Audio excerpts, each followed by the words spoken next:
والأرض واختلاف الليل والنهار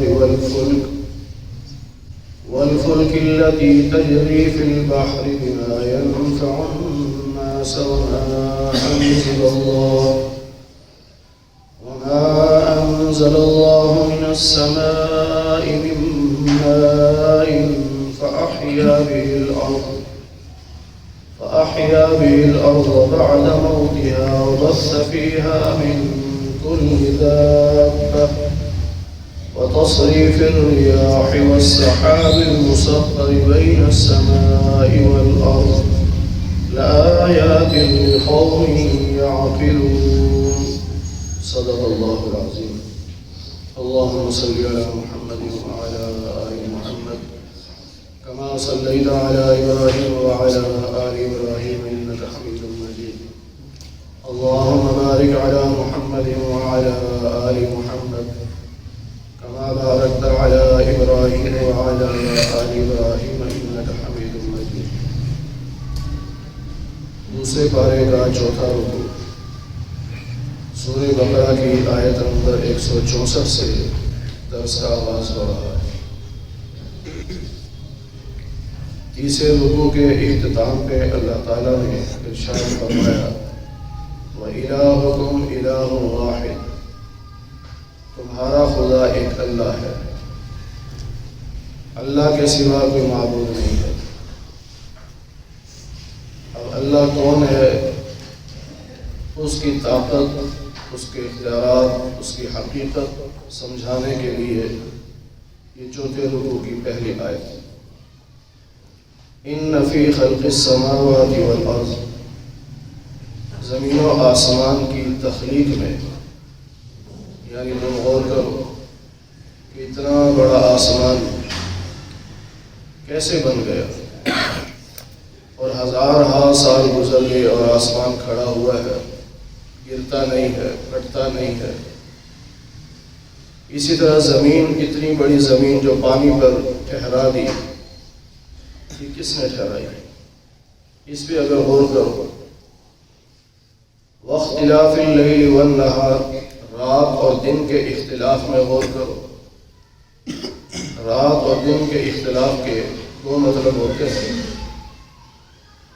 ایک مطلب ہے رات اور دن کا آگے پیچھے آنا،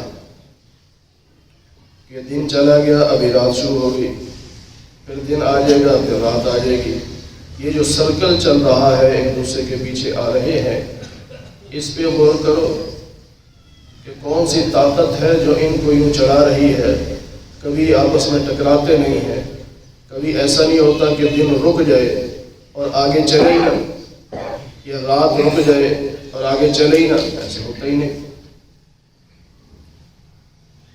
اور اختلاف کا دوسرا معنی ہے رات اور دن کا بڑا چھوٹا ہونا، کہ پہلے دن بڑے تھے، اب سردیاں آ رہی ہیں، دن چھوٹے ہوتے جا رہے ہیں، راتیں بڑی ہو رہی ہیں۔ پھر 3-4 مہینے کے بعد پھر دن بڑے ہو جائیں گے، راتیں چھوٹی ہو جائیں گی۔ تو یہ راتوں کو کبھی بڑا اور کبھی چھوٹا، دن کو کبھی بڑا اور کبھی چھوٹا، اس پہ اگر غور کرو گے تو تمہیں اللہ کی قدرت کی نشانیاں سمجھ آئیں گی۔ والفلک التی تجری فی البحر، اور اسی طرح جو کشتی دریاؤں میں چلتی ہے، جس سے لوگوں کو بڑا فائدہ ہوتا ہے، اس پہ غور کرو۔ وما انزل اللہ من السماء من ماء، آسمان سے جو ہم پانی برساتے ہیں، اللہ تعالیٰ آسمان سے جو پانی برساتا ہے، جس کے ذریعے سے مردہ زمین کو زندہ کرتا ہے، اس پہ غور کر لو۔ وبث فیہا من کل دابہ، پھر اللہ نے بے شمار جاندار دنیا میں پھیلا دیے۔ صرف انسان ہی کو دیکھ لو، 8 ارب کے قریب انسان ہیں۔ تو اتنی دنیا کو پھیلا دینا، اتنے جانداروں کو بنا دینا، اور پھر سب کو رزق پہنچانا، اس پہ اگر غور کرو گے تو اللہ سمجھ میں آئے گا۔ وتصریف الریاح، ہواؤں کا چلنا، کبھی ٹھنڈی ہوا چل رہی ہے، کبھی گرم چل رہی ہے، کبھی مشرق سے مغرب چل رہی ہے تو کبھی مغرب سے مشرق چل رہی ہے، کبھی شمال سے جنوب چل رہی ہے، کبھی جنوب سے شمال چل رہی ہے۔ اس پہ غور کرو، کون ہے جو ان ہواؤں کو چلاتا ہے؟ والسحاب المسخر بین السماء والارض، بادل جو آسمان اور زمین کے درمیان خلا میں ٹھہر جاتے ہیں اور ہزاروں ٹن پانی ان کے اندر ہوتا ہے، تو ان بادلوں کو یوں کھڑا کر دینے والا اور اتنے وزنی بادلوں کو چلانے والا یہ کون ہے؟ لآیات لقوم یعقلون، یہ نشانیاں ہیں عقل والوں کے لیے۔ جس کے پاس ذرا سی بھی عقل ہوگی اسے ان ساری چیزوں میں خدا نظر آئے گا کہ اللہ ہی یہ سارے کام کر سکتا اور کوئی نہیں کر سکتا۔ لیکن اس کے باوجود لوگوں میں سے کچھ لوگ ایسے ہیں جو اللہ کے ساتھ شریک ٹھہراتے ہیں، یعنی شرک کرتے ہیں، اللہ کے غیر کو اللہ کا ساتھی بناتے ہیں۔ جس طرح 11ویں پارے میں ہے کہ مکہ کے مشرک بت پرستی کرتے، اور کوئی پوچھتا تو کہتے ہؤلاء شفعاؤنا عند اللہ، یہ جو بت ہے نا یہ اللہ کے ہاں ہمارے سفارشی ہیں۔ جس طرح آج ہماری قوم بھی یہی کہتی ہے، درباروں پہ جا کے سجدے کرتے ہیں تو کہتے ہیں جی ہماری ان کے آگے، ان کی اللہ کے آگے، کیونکہ ہماری تو اللہ سنتا ہی نہیں۔ یہ بالکل غلط ہے۔ یہی نظریہ مشرکین مکہ کا تھا، اللہ سب کی سنتا ہے۔ ہاں اللہ کے ولیوں کا واسطہ دیا جا سکتا ہے، ان سے مانگا نہیں جا سکتا۔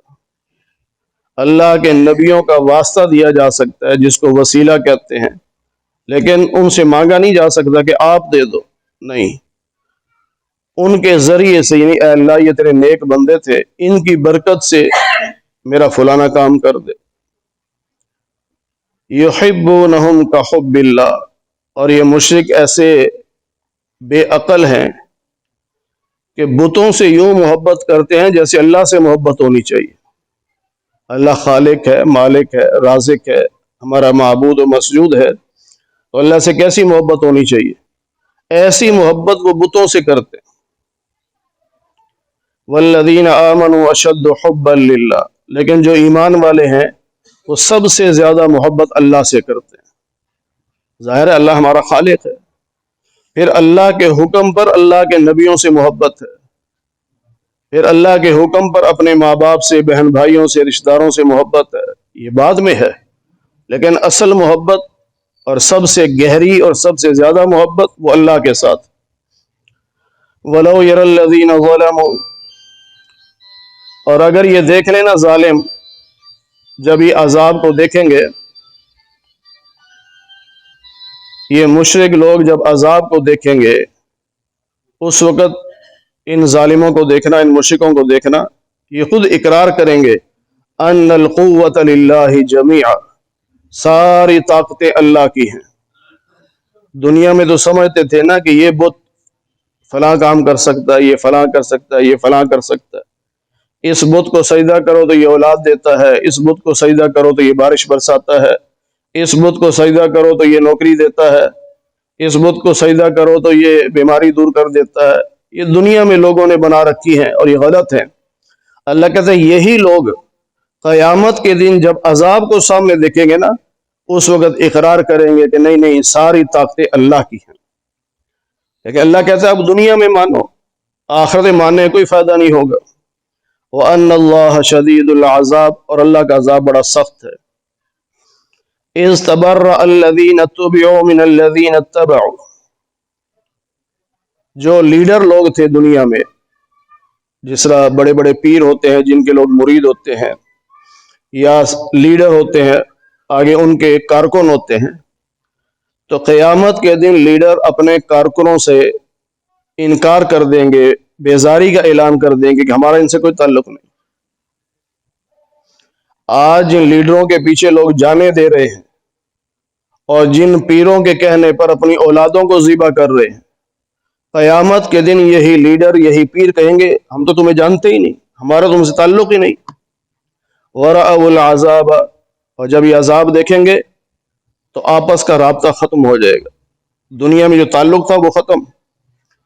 اس موقع پر کارکن کہیں گے، وہ مرید کہیں گے لو ان لنا کرۃ، اگر ایک بار ہمیں دوبارہ لوٹا دیا جائے دنیا میں، تو فنتبرأ منہم کما تبرؤوا منا، جیسے تم لوگوں نے ہم سے آج بیزاری کا اعلان کیا، ہم دنیا میں جا کے تم سے بیزاری کا اعلان کریں گے، یعنی اب ہم تمہارے پیچھے نہیں چلیں گے اگر ایک دفعہ ہمیں دنیا میں واپس بھیج دیا جائے، لیکن دنیا میں واپس نہیں بھیجا جائے گا کسی کو۔ کذالک یریہم اللہ اعمالہم، یوں اللہ تعالیٰ ان کو ان کے اعمال دکھائے گا قیامت کے دن۔ یہ اعمال کیوں دکھائے گا اللہ؟ حسرات علیہم، تاکہ ان کو افسوس ہو کہ ہم دنیا میں کیا کرتے رہے، نہ رب کی مانی نہ رب کے رسول کی مانی، ہم کن جاہلوں کے پیچھے چلتے رہے، ان کے پیچھے جانے لوٹاتے رہے، ان کے مال دیتے رہے، تو اس وقت ان کو افسوس ہوگا۔ اور جب یہ جہنم میں ہوں گے تو نکلنا تو چاہیں گے، لیکن وما ہم بخارجین من النار، یہ جہنم سے نکالے نہیں جائیں گے۔ کافر کبھی بھی جہنم سے نہیں نکل سکے گا۔ اب کوئی بندہ کہتا ہے کیوں اللہ نہیں نکال سکتا؟ بھئی ایک اللہ کی طاقت ہے اور ایک اللہ کی عادت ہے۔ طاقت تو یہ اللہ سب کو جنت میں بھیج سکتا ہے، اللہ کے لیے کون سا مشکل، لیکن عادت یعنی قانون کیا ہے؟ اللہ نے خود کہہ دیا کہ کافر ہمیشہ جہنم میں رہے گا، تو اللہ نے قانون بنا دیا نا۔ اب اللہ اپنے قانون کی خود خلاف ورزی تو نہیں کرتا، اس لیے کافر ہمیشہ جہنم میں رہے گا۔ یا ایھا الناس، اے لوگو، کلوا مما فی الارض حلالا طیبا، زمین میں سے جو چیزیں حلال اور پاکیزہ ہوں انہیں کھاؤ، سبزیاں ہیں، پھل ہیں اور فصلیں ہیں، یہ جو بھی چیزیں حلال ہیں۔ اب صرف حلال نہیں، پاکیزہ بھی ہونی چاہیے، طیب، عمدہ۔ کیا مطلب؟ اب آپ اگر سبزی منڈی جائیں تو آپ دیکھیں گے کہ بعض دفعہ سبزیاں پڑی ہوتی ہیں جو گلی ہوئی ہوتی ہیں، داغی ہوتی ہیں۔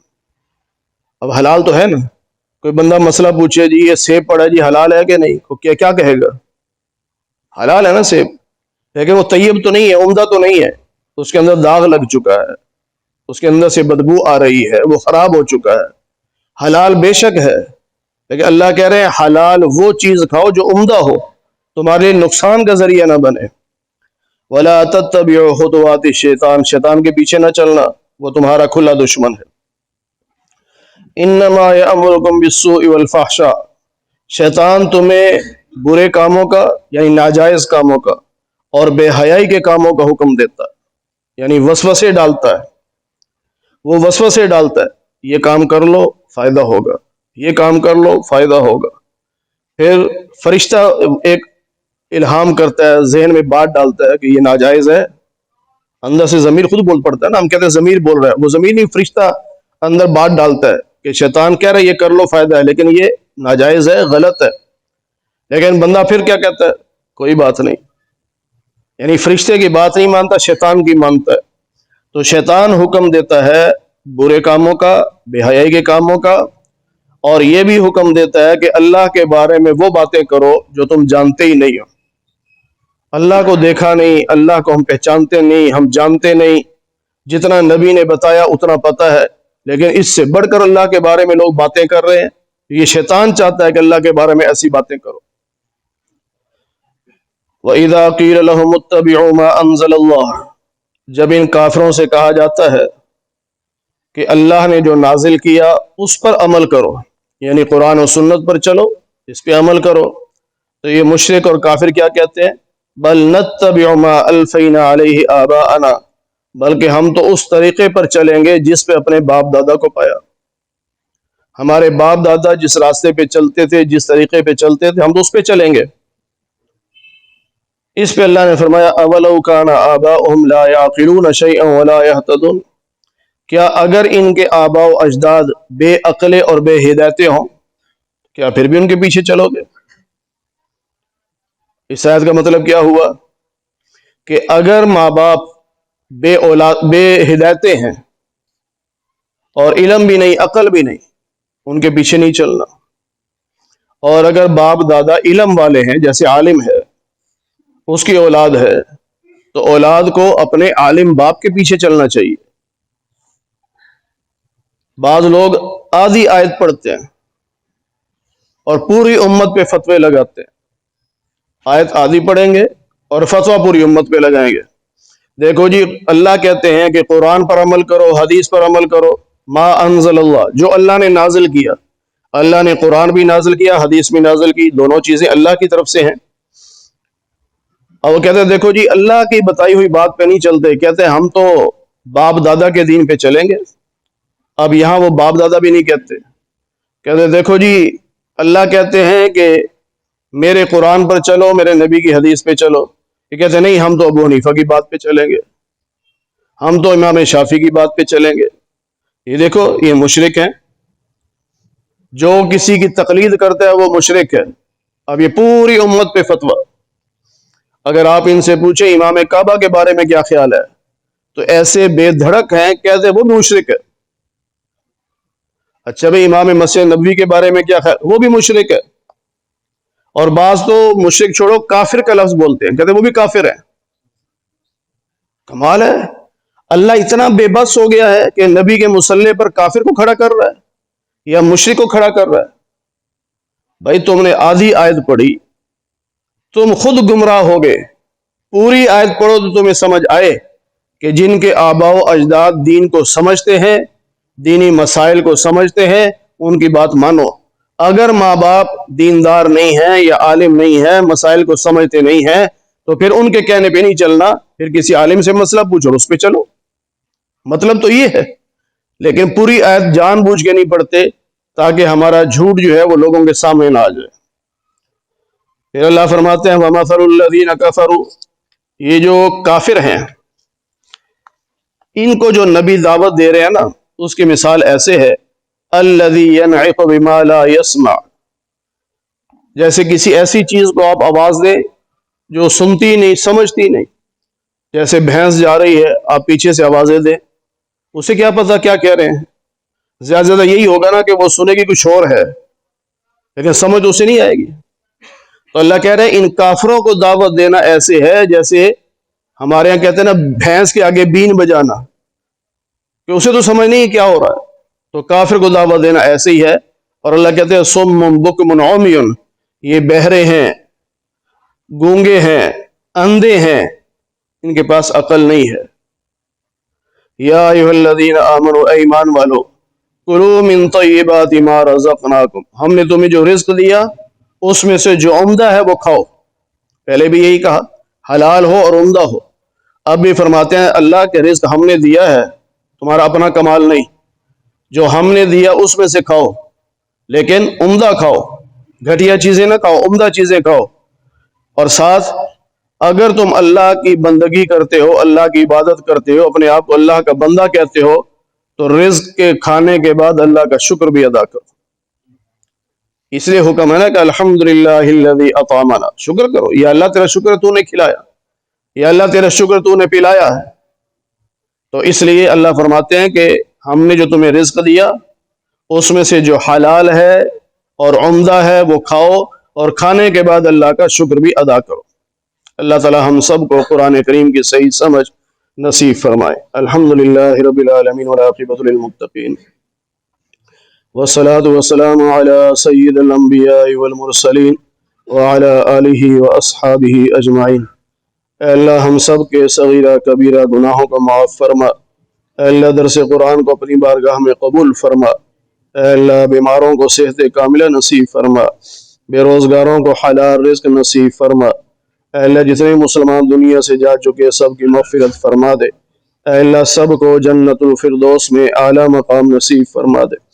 اے اللہ ہم سب کو قیامت کے دن حضور نبی پاک صلی اللہ علیہ وسلم کی شفاعت نصیب فرما، جنت میں آپ کی رفاقت نصیب فرما، آپ کے دست مبارک سے حوض کوثر کا پانی پینا نصیب فرما۔